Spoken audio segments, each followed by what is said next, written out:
तेरा परिवार इस बच्चे को कभी एक्सेप्ट नहीं करेगा नव्या। ये बात तुम जिंदगी भर मत भूलना। तो मैं भी यहाँ पे अपने बच्चे को एक्सेप्ट करने की गुहार लेकर नहीं आई हूँ। मैं यहाँ एंगेजमेंट अटेंड करने आई हूँ। वो अटेंड करूंगी और यहाँ से चली जाऊंगी। करो, बिल्कुल करो। इनफैक्ट मैंने तुम्हें बुलाया है एंगेजमेंट के लिए, लेकिन मेरी भी एक शर्त है। इस सगाई में केवल तुम वेलकम हो।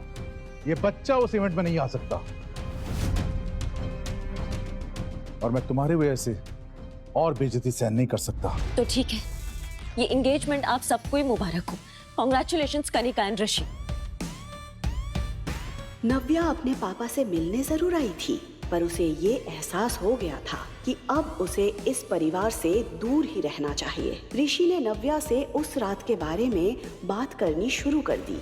ये उसी का बच्चा है ना जो एयरपोर्ट पर आया था, या किसी और का? तुम्हें क्या फर्क पड़ता है अब इस बात से? तुम्हें पता भी है कि उस रात मेरे साथ क्या हुआ था? तुम्हें पता भी है कि मुझे किसने फंसाया था?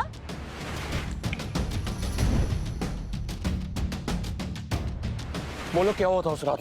नव्या ने मन बना लिया था कि वो सारी सच्चाई ऋषि को बता देगी। बोलो नव्या। उस रात हे बेबी। ये आवाज सुनते ही नव्या ने खुद को सच बताने से रोक लिया। कनिका का चेहरा देखकर नव्या को याद आ गया कि कैसे उसने ये सब कुछ ऋषि को हासिल करने के लिए किया था। अगर कोई ऋषि से शादी करेगा तो वो मैं होंगी। कनिका की चाल नव्या समझ चुकी थी। वो जानती थी कि कनिका ने ऋषि को अपने प्यार में अंधा कर दिया है, इसलिए वो चाहे कितनी बार भी सच बोलने की कोशिश कर ले, ऋषि उस पर कभी भरोसा नहीं करेगा। बिल्कुल सही टाइम पे आई हो कनिका, हमेशा की तरह। नव्या, तुम अपनी बहन से ऐसे कैसे बात कर सकती हो? वो आई है सही वक्त पर। जो तुम चली गई थी वही थी मेरे साथ।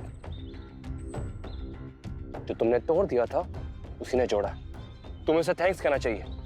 करेक्ट, मुझे कनिका को थैंक्स बोलना चाहिए और मैं थैंक्स बोलूंगी। Thank you so much Kanika for everything. और अब मुझे नहीं लगता कि तुम्हें मुझसे कोई सवाल करना चाहिए।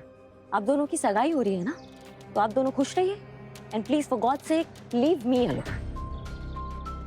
देखा इसका एटीट्यूड। बेबी छोड़ो ना, हम अपने एंगेजमेंट में ध्यान देते हैं ना। वैसे भी इनका ध्यान रखने के लिए पापा काफी हैं। उन्होंने डेफिनेटली इनके बारे में कुछ सोचा होगा, है ना?